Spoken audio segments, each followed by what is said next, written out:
ಏನ್ ಮಗ ನೋಡಿಲ್ಲಿ ಎಷ್ಟು ಏಟ್ ಆಗಿದೆ ರೀ ಈ ಕಡೆ ಎಲ್ಲ. ಆಸ್ಪತ್ರೆಗೆ ಹೋಗ್ಲೇದ ಮೀರು? ಆಸ್ಪತ್ರೆಗೆ ಈ ಕಡೆ ಇಲ್ಲಿ ನೋಡಿ ಡೈಲಿ ಹೊಡಿತಾರೆ. ದಿನ ಹೊಡಿತಾನೆ. ಡೈಲಿ ಕೊಡ್ತಾಡವಾಡು ಎಂದಕ್ಕೆ ಹೊಡೆದಾಕ್ ಹೋಗಿದ್ದಾನೆ. ಈಗ ನಾವು ಒಳಗಡೆ ಇದ್ದೆ, ಭಾರಿ ಸೌಂಡ್ ಬಂತು. ಕಣ್ಣು ನೋಡೋದು ಇಲ್ಲೇ ಹೊರಗೆ ಎಳ್ದಾಕಿರ್ತದೆ. ಎಂದಕ್ಕಿಲ್ಲ ಅಮ್ಮ, ಎಂದಕ್ ಕೊಡ್ತಾಡೋ?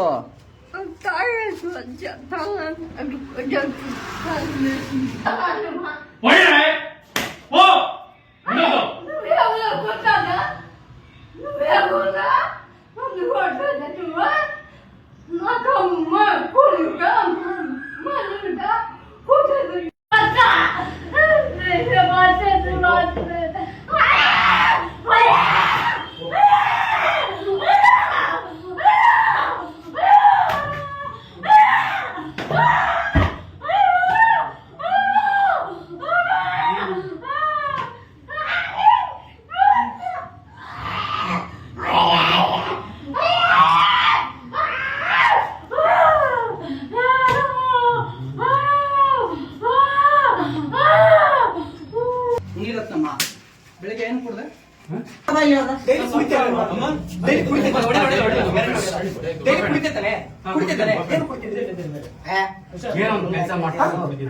ಕೆಲಸ ಕುಡಿಯೋ, ಏನು ಕುಡಿತೀವಿ ಅವ್ರಿಗೆ? ಹೋಗಿ ಬೆಳಗಿಂದ ಅವ್ರು ಊಟ ಮಾಡೋರ? ಬೆಳಿಗ್ಗೆ ಊಟ ಅಮ್ಮ ಭಯಪಡೋದು ಏನು ಭಯಪಡೋದು? మీరు ಸ್ವಂತ ಕೊಡಕ್ಕಾದಂತೆ, వీడు ಸ್ವಂತ ಕೊಡಕ್ಕಾದ? ಸ್ವಂತ ಕೊಡ್ಗೆ ಅವರು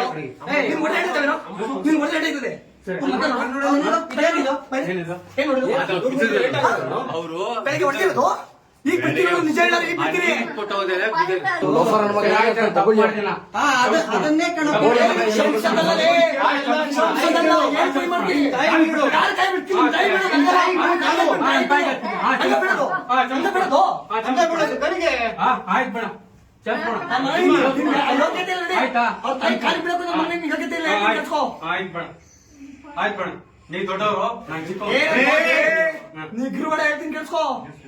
ಮಾತೆ ಪೂಜಕ ನಾನು ಎನ್ನಯ ಶಿರವ ನೀಡುವೆನು ಅಡಿಯಲಿ, ಶಿರವ ನೀಡುವೆನು ಅಡಿಯಲಿ. ನಗುತ ನಲಿಯುವ ನಿನ್ನ ವದನವ ನೋಡಿ ನಲಿಯುವುದು ಎನ್ನೆದೆ, ನಿನ್ನ ದುಃಖಿತ ವದನ ವೀಕ್ಷಿಸ ಸಿಡಿಯುವುದನ್ನಯ ಹೃದಯವು. ನಿನ್ನ ಮುಖದಲ್ಲಿ ಗೆಲುವು ತರಲು ನೀರುಗೈಯುವೆ ರಕ್ತವಾ, ನೀರುಗೈಯುವೆ ರಕ್ತವಾ. ಎನ್ನ ಕಣ ಕಣ ತೇರು ಬಸಿಯುವೆ ಪೂರ್ಣ ಜೀವನ ಶಕ್ತಿಯ, ಪೂರ್ಣ ಜೀವನ ಶಕ್ತಿಯ. ಮಾತೆ ಪೂಜಕ ನಾನು ಎನ್ನಯ ಶಿರವ ನೀಡುವೆನು ಅಡಿಯಲಿ, ಶಿರವ ನೀಡುವೆನು ಅಡಿಯಲಿ. ಹೆಸರೇನು?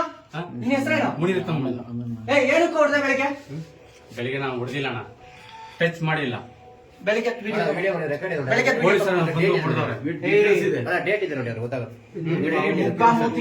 ಮುಖ ಮುತ್ತಿ ತಿರ್ಚಿ ಕೈ ಕಾಲು ಮುಲ್ಚಾಕ್ಬಿಡ್ತೀನಿ.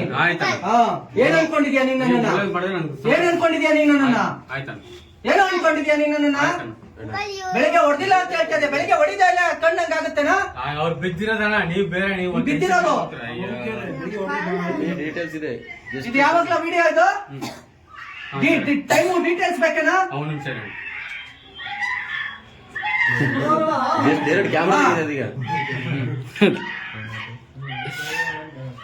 ಇದೇ ಡ್ರೆಸ್ ಇವತ್ತೇ ಬೆಳಿಗ್ಗೆ ಹೊಡೆದಿರೋದು ನೋಡ, ಎಳಿಯತ್ ನೋಡು. ನಿಮಿಷ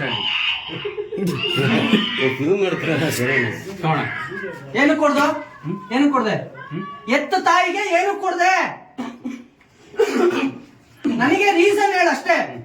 ತಾಯಿಗೆ ಯಾಕೆ ಕೊಡ್ದೆ? ಮಕ್ಕಳು ಬೆಳಿಬೇಕಂದ್ರೆ ಹೊಡಿಯಕ್ ಆಗಲ್ವಣ? ಮಕ್ಳಿಗೆ ತಾಯಿ ಹೊಡಿತಾರಮ್ಮ, ತಾಯಿ ಮಕ್ಳಿಗೆ ಹೊಡಿತಾರಮ್ಮ. ನೀನ್ ಯಾಕೆ ಕೊಡ್ದೆ ತಾಯಿಗೆ? ಅವ್ರು ನಮ್ಗೆ ನಾವ್ ಹೊಡಿಬಾರ್ದ ಬೇಡವಾ? ಅವ್ರು ನಿಂಗೆ ಹೊಡೆದಿದ್ರು ಹೇಳಿ ಮತ್ತೆ ಕೇಳೋಣ, ಹೇಳ ಮತ್ತೆ ಕೇಳಲ್ಲ. ಅವ್ರ ಮನೇಲಿ ಊಟ ಇಸ್ಕೊಂಬರೋದು, ಇವ್ರ ಮನೇಲಿ ಊಟ ಇಸ್ಕೊಂಬರೋದು. ಅಲ್ಲ ನಿಮ್ಮ ಅಜ್ಜಿ ಯಾಕೆ ಇಲ್ಲಿ ಮಲಗ್ತಾರೆ? ಇವರು ಸುಮ್ನೆ ಹೊಡಿತಾರೆ ಬೈತಾರೆ ಅಂತ ಇಲ್ಲಿ ಮಲ್ಕೋದು ಅಂಕಲ್. ಹಂಗಲ್ಲ, ಅವ್ರು ಅಂದ್ಬಿಟ್ಟು ಯಾಕಂದ್ರೆ ಅಲ್ಲಿ ಮಲಗಂದ್ರೆ ಮಲಗಲ್ಲ, ಅವ್ರಿಗೆ ಹುಚ್ಚ ಹೋಗ್ತಾ ಇರ್ತಾರೆ. ನೀನು ಹೊಡೆದಿದ್ ನೀನೇನು ಕೊಡೋ ಮರೆ? ಅವ್ರು ಅಂದ್ಬಿಟ್ಟು ಹೊಡಿಯೋದೇನು ಸರ್, ಕೊಡೋದು? ಒಂದ್ ನಿಮಿಷ ಹೇಳಿ ಕೇಳಿ ಸರ್, ಮಕ್ಳು ಹೇಳಿ ಕೇಳಿ ಮಾತ್ರ, ದೊಡ್ಡವ್ರು ಹೇಳಿ ಕೇಳಿ. ಓ ದೊಡ್ಡವನ್ ನೀನು. ನಾನ್ ದೊಡ್ಡವಲ್ಲ, ನಿಮ್ ಚಿಕ್ಕವನೇ. ನೀನೇ ದೊಡ್ಡವನಿಲ್ಲ. ಇಲ್ಲ, ಅವ್ರು ಶುಗರ್ ಪೇಷಂಟ್, ಹಾ. ಮುಚ್ಚ ಹೋಗ್ತಾ ಇರ್ತಾರೆ, ಹಾ. ಇವ್ರನ್ನ ಹೋಗ್ತಾ ಪಾಸ್ ಮಾಡ್ತಾ ಇದ್ರೆ ಹಾ. ಅಲ್ಲಿ ಹೋಗ್ಬಿಟ್ಟು ಗಲೀಜ್ ಮಾಡ್ತಾರೆ, ಇಲ್ಲಿ ಒಳಗಡೆ ಅದು ಉಯ್ಕೊಂಡ್ಬಿಡ್ತಾರೆ. ನಮ್ಗೆ ವಾಸನೆ ತಡಿ ಮಗ, ಇರು, ನಿಂಗ್ ವಾಸನೆ ಹೊಡಿಯುತ್ತೆ ಅವ್ರು ಹುಚ್ಚ ಹೊಯ್ಕೊಂಡ್ರೆ. ಮುಚ್ಚವನ್ನ ಎಲ್ಲ ಮಕ್ಕಳಿಗೆ ಇನ್ಫೆಕ್ಷನ್ ಆಗುತ್ತೆ, ಅದರಿಂದ ಹಾ. ಪ್ರಾಬ್ಲಮ್ ಆಗುತ್ತೆ. ಅದನ್ನ ಅಷ್ಟೇ, ಇನ್ನೇನ್ ಪ್ರಾಬ್ಲಮ್ ಏನಿಲ್ಲ. Okay, ಅದಕ್ಕೆ ಇಲ್ಲಿ ಮಲಗ್ತಾರ ಅವರು. ಹಾ. ಮಲ್ಗಕ್ಕೆ ಇಲ್ಲಿ ಏನೋ ವ್ಯವಸ್ಥೆ ಇದೆ? ಮಲ್ಗಕ್ಕೆ ಏನ್ ವ್ಯವಸ್ಥೆ ಇದೆ ಇಲ್ಲಿ? ಏನ್ ವ್ಯವಸ್ಥೆ ಮಾಡಿದ್ಯಾ ತೋರ್ಸು. ಇದಾ ಮಲ್ಗ ಜಾಗ? ಅವರು ಎಷ್ಟು ತಿಂಗಳಿಂದ ಮಲಗ್ತಿದಾರ ಅವ್ರು ಇಲ್ಲಿ? ಅವ್ರು 1 ವರ್ಷದಿಂದ ಮಾಡ್ತಾರೆ. 1 ವರ್ಷದಿಂದ ಈ ಮೆಟ್ಲು ಕೆಳಗ್ ಮಲ್ಕೊಂತ ಇದಾರಲ್ಲ, ನೀನು ಒಳಗಡೆ ಬೆಚ್ಚಗ್ ಮಲಕಂತೀಯಲ್ಲ, ನೀನು ತಾಯಿ ಏನ್ ಮಗ ನೀನು? ಚಿಕ್ಕಮ್ಮ, ಹೇಳಿ ಹೇಳಿ. ಚಿಕ್ಕಮ್ಮ ಅಂತೆ ಮೀರು. ಕರ್ಕೊಂಡು ಹೋಗ್ಬಿಡಿ ಅಂಕಲ್, ನೀವು ಹೋದ್ಮೇಲೆ ತಿರ್ಗಾ ಹೊಡಿತಾರೆ. ತಿರ್ಗಾ ಹೊಡಿಯೋದ? ಅವರು ತಿರುಪತಿಲಿ ಇದ್ರೋ ಇರ್ಲಿಲ್ವೋ? ಅಲ್ಲಿಂದ ಏನಕ್ಕೆ ಕರ್ಕ ಬಂದೆ? ಸರಿ, ಏನಕ್ಕೆ ಕರ್ಕ ಬಂದೆ? ಏನಕ್ಕೆ ಕರ್ಕ ಬಂದೆ? ನಮ್ಗೆ ಬದುಕಿದಿಲ್ಲ ಹತ್ರ ಇರ್ಲಿ ಅಂದ್ಬಿಟ್ಟು ನಮ್ಗೆ ಕರ್ಕೊಂಡ್ ಸರಿ, ಇಲ್ಲಿ ಮಲ್ಗೋದಲ್ವಾ? ಎಷ್ಟು ದಿವಸದಿಂದ ಇಲ್ಲಿ ಅವ್ರು ಮಲ್ಗೋದು? ಮಲಗಲ್ಲ, ಅವ್ರು ಒಳಗ್ ಮಲಗಲ್ಲ. ಅವ್ರು ಒಳಗ್ ಮಲ್ಗಲ್ವಾ? ಕೇಳೋಣ.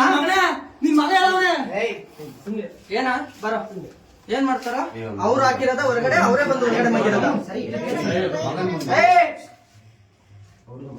ಹೇಳ ಮಗ. ಇವ್ರು ಬೈತಾರಂತ ಅದಕ್ಕೆ ಇಲ್ಲಿ ಬಂದು ಮಲ್ಕೊಂತಾರ ಅಂಕಲ್.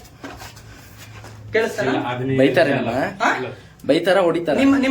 ನಿಮ್ಮ ಅಮ್ಮ ಇವ್ರು ಏನಾಗ್ಬೇಕು ನಿನಗೆ? ಅಪ್ಪ ಅಪ್ಪ ಆಗ್ಬೇಕು. ಏನ್ ಹೇಳು, ಪೂರ್ತಿ ಹೇಳು, ಏನೇನಾಯ್ತು? ಏ ಸುಮ್ಮನೆ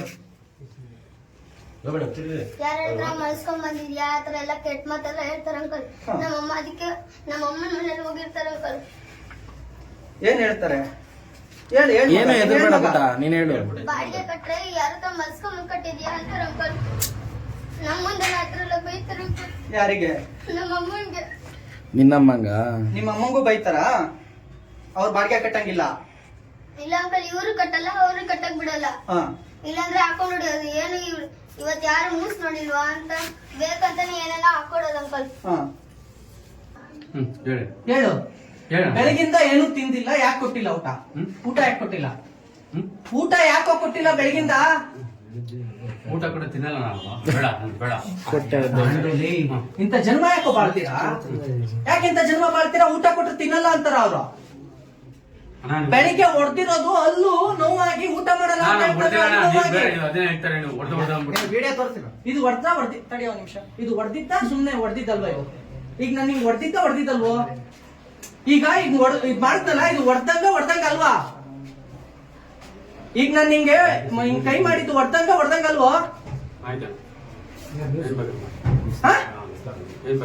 ಈಗ ನಾನ್ ನಿಂಗೆ ಹಿಂಗ್ ಹೊಡೆದಿದ್ದು ಹೊಡೆದಂಗ ಅಲ್ವಾ?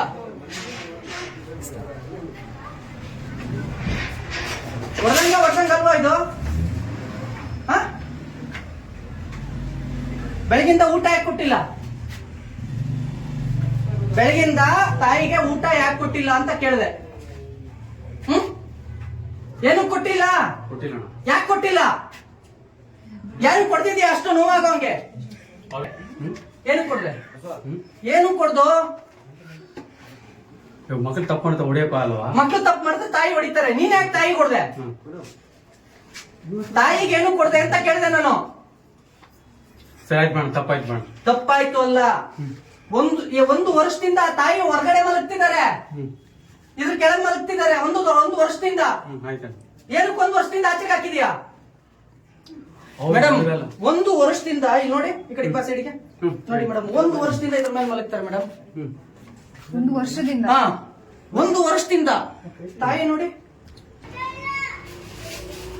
మీకు ఏమేం కావాలి అన్ని తీసుకోండి. మీరు మళ్ళీ ఇక్కడికి రాలేరు కదా?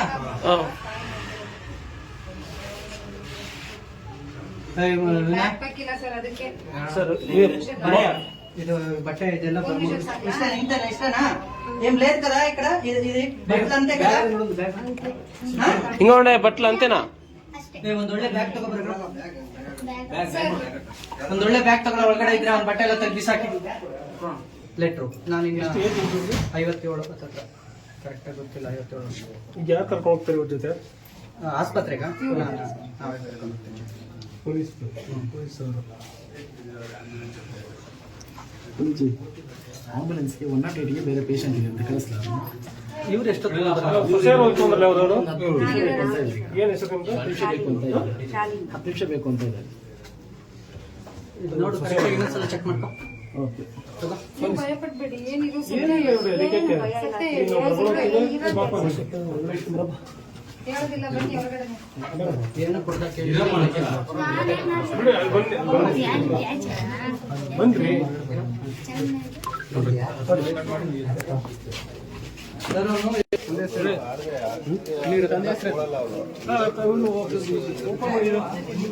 ಓಪನ್ ಮಾಡಿ ಹಿಂದೆಗಡೆ. ಡಿಕ್ಕಿ ಓಪನ್ ಮಾಡಿ. ಒಂದು 160. ಬರ್ತೀನಿ. ಆಯ್ತು, ಏನಾಗಲ್ಲ, ನಡಿ. ಬರ್ತೀನಿ. ನೀವು ಓಡೋದ್ರೆ ನಾನೇನ್ ಮಾಡೋಣ? ನಾನು ಓಡೋಣ ಸರ್. ಓ, ಬೇಡ, ನಡಿ. ಆಯ್ತು. ಆಮೇಲೆ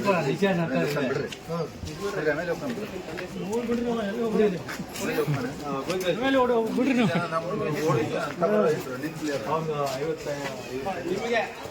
ನನಗ 39 ಯಾಕ್ರಿ ಒಳಗಾಗ್ತಿದ್ದೀರಾ?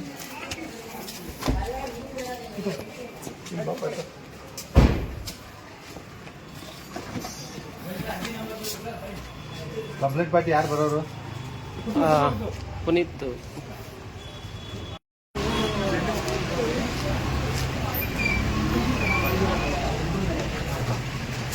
ಇಲ್ಲಿ ಈ ಜಾಗದಲ್ಲಿ. ಎಲ್ಲಿ ಮನೆ ಒಂದು ಇದೆ. ಸ್ನೇಹಿತರೆ ನಮಸ್ಕಾರ. ನಾನೊಂದು ವಿಶೇಷವಾದ ಕೆಲಸಕ್ಕೆ ಇವತ್ತು ನಾನು ಬಂದಿದ್ದೀನಿ. ಬಹಳ ಬೇಜಾರಾಗುತ್ತೆ, ಬಹಳ ನೋವಾಗುತ್ತೆ. ವಿಡಿಯೋ ನೋಡೋದು. ನಮ್ಮ ಇಲ್ಲಿ ನೋಡಿ, ಈಗ ಪುನೀತ್ ಅಣ್ಣವ್ರ ಜೊತೆ ನಾನು ಇದ್ದೀನಿ ಇವಾಗ.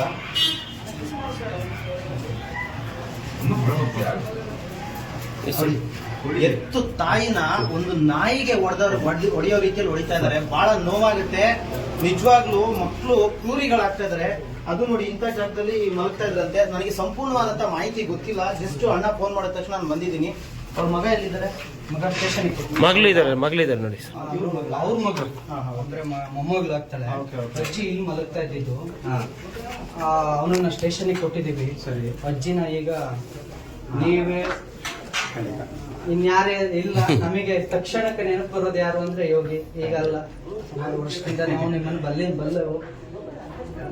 ಯಾರಾದ್ರೂ ಅನಾಥರನ್ ಸಾಕ್ತಾರೆ ಅಂತ ಯಾರಿಗಾದ್ರೂ ಗೊತ್ತಿದ್ರೆ ಫಸ್ಟ್ ನೆನಪಿಗೆ ಬರೋದು ಯೋಗಿ ನೀನು. ಥ್ಯಾಂಕ್ ಯು ಅಣ್ಣ. ಇನ್ಯಾರು ನಮಗೆ ನೆನಪು ಒಂದು ಮಾತು ಹೇಳ್ಬೋದು, ಯಾರು ಇಲ್ಲ ಅಂದ್ರೆ ಅವ್ರಿಗೆ ನಾನಿದ್ದೀನಿ.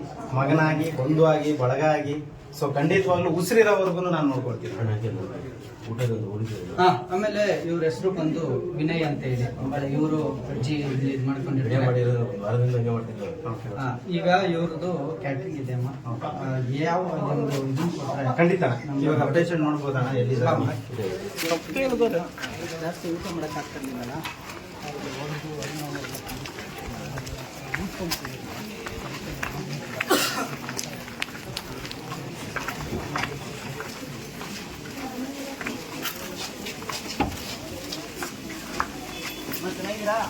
తెలుగు యోగీష్ నేను చెప్పాను కదా, యోగీష్ వస్తారు మీకు తీసుకొని పోతారు.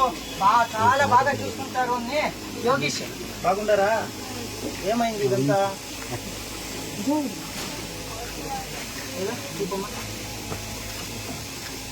ಸ್ನೇಹಿತರೆ, ತಾಯಿಯಾದವರು ತನ್ನ ದೇಹದಲ್ಲಿರುವ ರಕ್ತವನ್ನ ಹಾಲಿನ ರೀತಿಯಲ್ಲಿ ನಮಗೆ ಅಮೃತ ಮಾಡಿ ಕೊಡಿಸ್ತಾರೆ. ನಿಜವಾಗ್ಲೂ ಎಲ್ಲರ ಮನೇಲೂ ಕಷ್ಟ ಇರುತ್ತೆ, ಇಲ್ಲ ಅಂತಲ್ಲ. ನಾವು ತಂದೆ ತಾಯಿ ಜೊತೆ ಬೆಳೆದಿದ್ದೀವಿ, ಕಷ್ಟ ಸುಖ ಏನು ಅಂತ ನೋಡಿದ್ದೀವಿ. ಎತ್ತು ಮಕ್ಕಳೇ ಇವತ್ತು ನಿಜವಾಗ್ಲೂ ಬಹಳ ಬೇಜಾರಾಗುತ್ತೆ. ಇವತ್ತು ನಮ್ಮ ಆಶ್ರಮದಲ್ಲಿ ಸರಿಸುಮಾರು 130 ಜನ ಇದ್ದಾರೆ. ಇದಕ್ಕಿಂತ ಕ್ರೂರ ಪರಿಸ್ಥಿತಿಯಿಂದ ಸಿಕ್ಕಿರುವಂತವ್ರು, ಒಂದು ತುತ್ತು ಅನ್ನ ಇಲ್ಲದೆ, ಕುಡಿಯೋಕ್ ನೀರು ಇಲ್ಲದೆ, ಬೀದಿಯಲ್ಲಿ ಸಾಯುವಂತ ಪರಿಸ್ಥಿತಿಯಲ್ಲಿ ಇರ್ತಕ್ಕಂಥ ವ್ಯಕ್ತಿಗಳನ್ನ ಕರ್ಕೊಬಂದು ಸಾಕಿದ್ರು ಕೂಡ ಸಮಾಜ ನಮ್ಮನ್ನು ಒಪ್ಕೊಳಕ್ ರೆಡಿ ಇಲ್ಲ. ಯಾಕೆ ಅಂತ ಹೇಳಿದ್ರೆ, ಕೊಲೆಗಡಕರು, ರೇಪಿಸ್ಟ್ಗಳು ಅಥವಾ ಕೋಟಿ ದುಡ್ಡನ್ನ ಲೂಟಿ ಮಾಡಿ ಬಿಲ್ಡಿಂಗ್ ಕಟ್ಕೊಂಡು ಕೋಟ್ಯಾಂತರ ಆಸ್ತಿ ಮಾಡ್ಕೊಂಡು ರೆಸಾರ್ಟ್ಗಳು ಮಾಡ್ಕೊಳ್ಳೋಂಥವ್ರಿಗೆ ಮಾತ್ರ ಈ ಸಮಾಜದಲ್ಲಿ ಬೆಲೆ. ಒಳ್ಳೆ ಕೆಲಸವನ್ನ ಮಾಡಿ ಈ ಸಮಾಜಕ್ಕಾಗಿ ಸಾಯ್ತೀವಿ ಅಂದ್ರೂ ಕೂಡ ನಮ್ಮನ್ನ ನಂಬಕ್ ಯಾರು ರೆಡಿ ಇಲ್ಲ. ಇವತ್ತು 130 ಜನ ನಮ್ಮ ಆಶ್ರಮದಲ್ಲಿದ್ದಾರೆ. ಇವತ್ತಿನವರೆಗೂ ಸರ್ಕಾರದಿಂದ ಆಗಿರ್ಬೋದು, ಯಾವುದೇ ಗಣ್ಯ ವ್ಯಕ್ತಿಗಳಿಂದ ಆಗಿರ್ಬೋದು, ಯಾವುದೇ ಸಂಘ ಸಂಸ್ಥೆಗಳಿಂದ ಆಗಿರ್ಬೋದು, ₹1 ದುಡ್ಡು ಬರ್ತಾ ಇಲ್ಲ. ಕರ್ನಾಟಕದ ಜನರು ಕೊಟ್ಟಂತ ಭಿಕ್ಷೆಯಿಂದ, ಕರ್ನಾಟಕದ ಜನರು ಕೊಟ್ಟಂತ 1 ರೂಪಾಯಿ ದುಡ್ಡಿಂದ ಇವತ್ತು ನಾವು 130 ಜನರನ್ನ ನೋಡ್ಕೊಳ್ತಾ ಇದೀವಿ. ದಯವಿಟ್ಟು ನಾನು ಹೇಳೋದಿಷ್ಟೇ, ನಿಮಗೆ ತಂದೆ ತಾಯಿನ ಸಾಕೋಕೆ ಯೋಗ್ಯತೆ ಇಲ್ಲ ಅಂದ್ರೆ, ನೋಡ್ಕೊಳ್ಳೋದಕ್ಕೆ ಸಾಧ್ಯ ಇಲ್ಲ ಅಂದ್ರೆ, ನೇರವಾಗಿ ನಮ್ಮ ಆಶ್ರಮಕ್ಕೆ ಕರ್ಕೊಂಡು ಬಂದು ಬರ್ಕೊಡ್ಬೇಕು. ನನ್ನ ತಂದೆ ತಾಯಿನ ನೋಡ್ಕೊಳ್ಳೋ ಯೋಗ್ಯತೆ ನನಗಿಲ್ಲ, ಕೊನೆಗಾಲದಲ್ಲಿ ಅವ್ರನ್ನ ಮಣ್ಣು ಮಾಡೋ ಯೋಗ್ಯತೆ ಕೂಡ ನನಗಿಲ್ಲ ಅಂತ ಬರ್ಕೊಡಿ. 500 ಜನ ಅಲ್ಲ, 1000 ಜನ ಬರ್ಲಿ, ಖಂಡಿತವಾಗ್ಲೂ ಸಾಕ್ತೀನಿ. ಅದು ಸರ್ಕಾರದ ಯಾವುದೇ ಅನುದಾನಗಳಿಗೆ ಕೈ ಚಾಚಿದೆ, ಕನ್ನಡಿಗರ ಆಶೀರ್ವಾದದಿಂದ ಸಾಕ್ತೀನಿ ಅಂತ ಹೇಳಕ್ ಇಷ್ಟಪಡ್ತೀನಿ. ಬಹಳ ನೋವಾಗುತ್ತೆ, ಈ ತಾಯಿ ಮುಖ ನೋಡ್ತಾ ಇದ್ರೆ ಬಹಳ ನೋವಾಗುತ್ತೆ. ಯಾಕಂದ್ರೆ ನಮ್ಮನ್ನ ಚಿಕ್ಕ ವಯಸ್ಸಲ್ಲಿ ಎಷ್ಟು ಕಷ್ಟಪಟ್ಟು, ಎಷ್ಟು ಮನೆ ಬಚ್ಚಲು ಸಿಕ್ಕಿದಾರೋ ಅವರು, ಎಷ್ಟು ಮನೆಯಲ್ಲಿ ಭಿಕ್ಷೆ ಬೇಡಿದಾರೋ, ಎಷ್ಟು ಇವ್ರ ಮಕ್ಕಳನ್ನ ಸಾಕೋದಕ್ಕೋಸ್ಕರ ಎಷ್ಟು ಜನರು ಕೈಕಾಲು ಹಿಡಿದಿದಾರೋ ಗೊತ್ತಿಲ್ಲ. ಇವತ್ತು ಅವ್ರಿಗೆ ಬಂದಿರೋ ದುರ್ಸ್ಥಿತಿ ಯಾವ ತಾಯಿಗೂ ಬರೋದ್ ಬೇಡ, ಯಾವ ತಂದೆಗೂ ಬರೋದ್ ಬೇಡ. ಮುಖ್ಯವಾಗಿ ಅಣ್ಣವ್ರು ಫೋನ್ ಮಾಡಿ ನನ್ಗೆ ಅರ್ಧ ಗಂಟೆ ಅಷ್ಟೇ ಆಗಿರೋದು. ಸೊ ಈ ತರ ಒಂದು ಘಟನೆ ಆಗಿದೆ, ದಯವಿಟ್ಟು ಅವರಿಗೆ ಸಹಾಯ ಮಾಡು ಅಂತ ಹೇಳಿದ್ರು. ಖಂಡಿತವಾಗ್ಲೂ ಹೇಳ್ತಾ ಇದ್ದೀನಿ, ಈ ತಾಯಿ ಇರೋವರೆಗೂ ನಾನೊಬ್ಬ ಮಗನಾಗಿ ನಾನು ನೋಡ್ಕೊಳ್ತೀನಿ ಅಂತ ನಾನು ಹೇಳಕ್ ಇಷ್ಟಪಡ್ತೀನಿ ಅಣ್ಣ. ನಾನು ನೋಡಿದಾಗೆ ಸುಮಾರು ನನ್ನ ಯೋಗಿ ಪರಿಚಯ ಇರೋದು ನನಗೆ. ಆತ ಒಂದು ನೆಗ್ಗೆರೆಯಲ್ಲಿ ಒಂದು ಆಶ್ರಮ ಒಂದು ನಡೆಸಿತ್ತು, ಮನೆ ಥರ ಇದ್ದಂಥ. ಅದು ಹೇಗೆ ಆತನಿಗೆ ಗೊತ್ತಾಯಿತು ಮಾಡಬೇಕು ಅನ್ನೋದು ಸೇವೆ ಗೊತ್ತಿಲ್ಲ. ಅವತ್ತಿನಿಂದನೂ ಕೂಡ ಸಮಾಜದ ಜೊತೆ ನಿಂತ್ಕೊಂಡು ಯಾರು ಏನಂದು ಯಾರು ಕಾಲು ಎಳೀಲಿ, ಆ ಹುಡುಗನಿಗೆ ಆಪ್ರೇಷನ್ ಮಾಡಿಸಿ 6 ಬ್ರೈನ್ ತೆಗೆದು ಇದರಲ್ಲಿ ಇಟ್ಕೊಂಡು ಅದಾದಮೇಲೆ ಅದನ್ನು ಮತ್ತೆ ಇವತ್ತು ಆ ಹುಡುಗ ಡ್ರೈವ್ ಮಾಡ್ತಾ ಇದ್ದಾನೆ. ನಾನು ನೋಡ್ತಿದ್ದೀನಿ, ನಾನು ಫಾಲೋ ಮಾಡ್ತಾ ಇರೋಂಥ ಹುಡುಗ ಶನೇಶ್ವರನ ಅಪ್ಪಟ ಭಕ್ತ, ಸಿದ್ಧಗಂಗೇಶ್ವರಿಗಳ ಅಪ್ಪಟ ಭಕ್ತ. ಆವತ್ತಿಂದನೂ ಕೂಡ ಮಾಡಿಕೊಂಡು ಸಮಾಜ ಸೇವೆ. ಸಮಾಜ ಒಂದ್ಸಲ ಕೈ ಹಿಡಿಯುತ್ತೆ, ಒಂದು ಸಲ ಇದ್ದಕ್ಕಿದ್ದಂಗೆ ಪ್ರಶ್ನೆ ಮಾಡುತ್ತೆ, ನಿನ್ನ ಕೈ ದುಡ್ಡಿದ್ರೆ ಮಾಡು ಅನ್ನುತ್ತೆ, ಒಂದೊಂದ್ಸಲ ದುಡ್ಡು ಕೊಡುತ್ತೆ. ದುಡ್ಡು ಕೊಡುವ ಸಮಾಜವೂ ಇದೆ, ಕಾಲೆಳೆಯೋ ಸಮಾಜವೂ ಇದೆ, ಅನ್ನೋರು ಇದ್ದಾರೆ. ಯಾರು ಏನೇ ಅಂದರೂ ಕೂಡ ಸೇವೆಯನ್ನು ಸೇವೆ ರೂಪದಲ್ಲಿ ಮಾಡ್ಕೊಂಡು ಬರ್ತಾ ಇರ್ತಕ್ಕಂಥ ಯೋಗಿ. ನನಗೆ ಈ ಪ್ರಾಬ್ಲಮ್ ಗೊತ್ತಾದ ತಕ್ಷಣ ಯಾರಿಗೆ ಫೋನ್ ಮಾಡಬೇಕು ಅಂದರೆ ನನ್ನ ಮೊಬೈಲ್ನಲ್ಲಿ ಮೊದಲನೇ ನನಗೆ ಬರೋದೇ ಯೋಗಿ. ಇಂಥ ಸಮಯದಲ್ಲಿ ಯೋಗಿ ನನ್ನ ಕರೆ ಮಾಡಿದ ತಕ್ಷಣ ಪಾರ್ಟಿ ಬಂದು ತಾಯಿಯನ್ನು ಕರ್ಕೊಂಡು ಹೋಗ್ತಿದ್ದಾರೆ. ನಾವು ಸದಾಕಾಲ ನಾನು ಹೇಳೋದು ಪ್ರತಿಯೊಬ್ಬರು ಕೂಡ ಏನೇ ಕಷ್ಟ ಇರಲಿ, ಏನೇ ಇರಲಿ, ಇಂಥವರಿಗೆ ಆಶ್ರಯ ನೀಡ್ತಾ ಇರ್ತಕ್ಕಂಥ ಇಂತಹ ವ್ಯಕ್ತಿಗಳು. ಇದು ನಮ್ಮ ಭಾರತದ ಪರಂಪರೆ, ಇದು ನಮ್ಮ ಭಾರತದ ಸಂಸ್ಕೃತಿ. ನಾವು ತಾಯಿಯನ್ನು ಬೇರೆ ತಾಯಿ ಅಲ್ಲ ಅಂದರೂ ಅದನ್ನು ತಾಯಿ ಅಂದ್ಕೊಂಡು ಎಷ್ಟೋ ಜನರಿಗೆ, ಅನೇಕರಿಗೆ ನಾನು ನೋಡ್ತಿದ್ದೀನಿ. ಇವತ್ತು ಕೂಡ ಒಬ್ಬ ಹುಡುಗನನ್ನು ನೋಡ್ತಿರ್ತೀವಿ ಡೈಲಿ, ಅವನನ್ನು ಕರ್ಕೊಂಡು ಹೋಗೋದು, ಜಿಮ್ಮಿಗೆ ಕರ್ಕೊಂಡು ಹೋಗೋದ್ರಿಂದ ಹಿಡಿದು ಪ್ರತಿಯೊಂದು ಕೂಡ ನಾನು ಅಪ್ಡೇಟ್ ಮಾಡ್ತಾ ಇರ್ತೀನಿ. ಡೈಲಿ ಬಜ್ಜಿ ಮಾಡಿ, ಇವ್ರು ಹೆಂಡತಿ ಬಜ್ಜಿ ಮಾಡಿ ಸೇವೆ ಸಲ್ಲಿಸ್ತಿರ್ತಾರೆ. ನೋಡ್ಲಿಕ್ಕೆ ಬಹಳ ಸಂತೋಷ ಅನಿಸುತ್ತೆ. ನಾವು ಏನೋ ಬೇರೆ ತುಂಬ ಎಕ್ಸ್ಪ್ರೆಷನಲ್ಲಿ ಬಂದು ನೋಡಿದಾಗ, ಆ ಸೇವೆ ನೋಡಿದಾಗ ತೃಪ್ತಿ ಆಗುತ್ತೆ. ಭಾರತ ಅಂದರೆ ಇದು ಅಂತ ಸೇವೆಯನ್ನು ಕೊಡ್ತಾ ಇದ್ದಾರೆ. ಅದೆಲ್ಲದಕ್ಕೂ ಕೂಡ ನಡೆದಾಡೋ ದೇವರು ಅವರಿಗೆ ಸ್ಫೂರ್ತಿಯಾಗಿದ್ದಾರೆ, ಶನೇಶ್ವರ ಅವರಿಗೆ ಸ್ಫೂರ್ತಿಯಾಗಿದ್ದಾರೆ. ಈ ತಾಯಿನೂ ಕೂಡ ಅವರಿಗೆ ಒಪ್ಪಿಸ್ತಾ ಇದ್ದೀವಿ. ಆ ತಾಯಿನ ಯೋಗೇಶ್ವರ ಅವ್ರು ನೋಡ್ಕೊಳ್ತಾರೆ. ಆ ತಾಯಿಗೆ ನೀನು ತೆಗೆದು ಬರುತ್ತೆ, ಏನು ಕಾಚೆ ಹಾಕಿದ್ದಾರೆ ಅಂತ ಕೇಳಿ, ಏನು ಕಾಚೆ ಹಾಕಿದ್ದಾನೆ ಅಮ್ಮ మిమ్మల్ని ఎందుకు బయట వేశారు మీ కొడుకు? చెప్పండి, పర్వాలేదు. సుస్తైతా ఉందా? అన్నం తిన్నారా మీరు? ఎన్ని రోజులైంది? 2 రోజులైంది. 2 ದಿವಸ ಆಯ್ತಂತೆ ಊಟ ಮಾಡಿ. ನಾವು ಊಟ ತಂದ್ಕೊಟ್ರೆ ನಾನು ಒಂದು ಮಾತು ನೇರವಾಗಿ ಹೇಳಕ್ ಇಷ್ಟಪಡ್ತೀನಿ. ಯಾರೋ ನೋಡಿ ಮೆಚ್ಕೊಳ್ಳಿ, ಈ ಸಮಾಜ ನಮ್ಮನ್ನ ಗುರ್ತಿಡಿಲಿ ಅಂತ ನಾನು ಈ ಸೇವೆ ಮಾಡ್ತಾ ಇಲ್ಲ. ಒಂದು ಮಾನವೀಯತೆ ದೃಷ್ಟಿಯಿಂದ ಒಬ್ಬ ಮನುಷ್ಯನಾಗಿ ಈ ಕರ್ನಾಟಕ ರಾಜ್ಯದಲ್ಲಿ ಈ ಮಣ್ಣಲ್ಲಿ ಹುಟ್ಟಿದೀನಿ ಅನ್ನೋ ಒಂದು ಕಾರಣಕ್ಕೆ ಈ ಒಂದು ಸೇವೆನ ಸಲ್ಲಿಸ್ತಾ ಇದ್ದೀವಿ. ಕರ್ನಾಟಕದ ಮೂಲೆ ಮೂಲೆಯಲ್ಲಿ ಯಾವುದೇ ತಂದೆ ತಾಯಿ ಆಗಿರ್ಬೋದು, ಅನಾಥರುಗಳಿಗೆ ಮಾತ್ರ ನಾನು ಅವಕಾಶ ಕೊಡ್ತಾ ಇರೋದು. ನಿಜವಾಗ್ಲೂ ಬಹಳ ಬೇಜಾರಾಗೋದು ಏನು ಸಂಗತಿ ಅಂದ್ರೆ, ಇವತ್ತಿನ ಕಾಲದಲ್ಲಿ ಈಗ ಇದೇ ತಾಯಿ 10 ಜನ ಮಕ್ಕಳಿದ್ರು ಕೂಡ ಅವ್ರನ್ನ ತುಂಬಾ ಪ್ರೀತಿಯಿಂದ ಕಷ್ಟನೋ ಸುಖನೋ ಇನ್ನೊಬ್ರು ಮನೆ ಬಚ್ಚಲು ತಿಕ್ಕಿ ಸಾಕ್ತಾರೆ. ಆದ್ರೆ ಆ 10 ಜನ ಮಕ್ಕಳು ಸೇರಿ ಒಬ್ಬ ತಾಯಿನ ಸಾಕಕ್ ಆಗ್ತಾ ಇಲ್ಲ. ಬಹಳ ಬೇಜಾರಾಗುತ್ತೆ. ಇವತ್ತು ಒಂದು ಮನೆಯಲ್ಲಿ ಒಂದು ಅಜ್ಜಿ, ಒಂದು ತಾತ, ಒಂದು ಕುಟುಂಬನ ಸಾಕೋದು ಕಷ್ಟ ಇದೆ. ಇವತ್ತು 130, 140 ಜನರನ್ನ ನಾನ್ ನೋಡ್ಕೋಬೇಕು ಅಂದ್ರೆ ಅದೆಷ್ಟು ಕಷ್ಟ ಇದೆ ಅಂತ ಅನುಭವಿಸೋನ್ಗಷ್ಟೇ ಗೊತ್ತಿರುತ್ತೆ. ಕಮೆಂಟ್ ಮಾಡೋರ್ಗಲ್ಲ, ಅಥವಾ ಟೀಕೆ ಮಾಡೋರ್ಗಲ್ಲ, ಅಥವಾ ಕಾಲು ಎಳೆಯೋರ್ಗಲ್ಲ. ಸೊ ದಯವಿಟ್ಟು ಪ್ರತಿಯೊಬ್ರು ಕೂಡ ಈ ವಿಡಿಯೋಗಳನ್ನ ಶೇರ್ ಮಾಡಿ. ಯಾವ ಮನೆಯಲ್ಲೂ ಇಂಥ ಕ್ರೂರವಾದಂತ ಘಟನೆಗಳು ನಡೀಬಾರ್ದು. ಸೊ ಕಂಪ್ಲೀಟ್ ಅಪ್ಡೇಟ್ ವಿಡಿಯೋ ನನಗೂ ಸರಿಯಾಗಿ ನೋಡಿಲ್ಲ, ನಾನು ಖಂಡಿತವಾಗ್ಲೂ ನೋಡ್ತೀನಿ, ಅಪ್ಲೋಡ್ ಮಾಡ್ತೀನಿ. ನಾವು ಮಾಡಿರೋ ಸೇವೆ ಸರಿ ಅನ್ಸಿದ್ರೆ ನಿಮ್ಮ ಅಕ್ಕಪಕ್ಕ ಇರ್ತಕ್ಕಂಥ ಮನೆಯವರಿಗೆ ಜಾಗೃತಿ ಮೂಡ್ಲಿ. ದಯವಿಟ್ಟು ವಿಡಿಯೋ ಶೇರ್ ಮಾಡಿ. Thank you so much. ಎಲ್ರಿಗೂ ಒಳ್ಳೇದಾಗ್ಲಿ. ಜೈ ಹಿಂದ್, ಜೈ ಕರ್ನಾಟಕ ಮಾತೆ. ಶನೇಶ್ವರ ಒಳ್ಳೇದ್ ಮಾಡ್ಲಿ. ಶ್ರೀ ಶಿವಕುಮಾರ ಸ್ವಾಮಿ ಅವರ ಆಶೀರ್ವಾದ ಎಲ್ರಿಗೂ ಸಿಗ್ಲಿ. ಥ್ಯಾಂಕ್ ಯು ಸೋ ಮಚ್ ಅಣ್ಣ.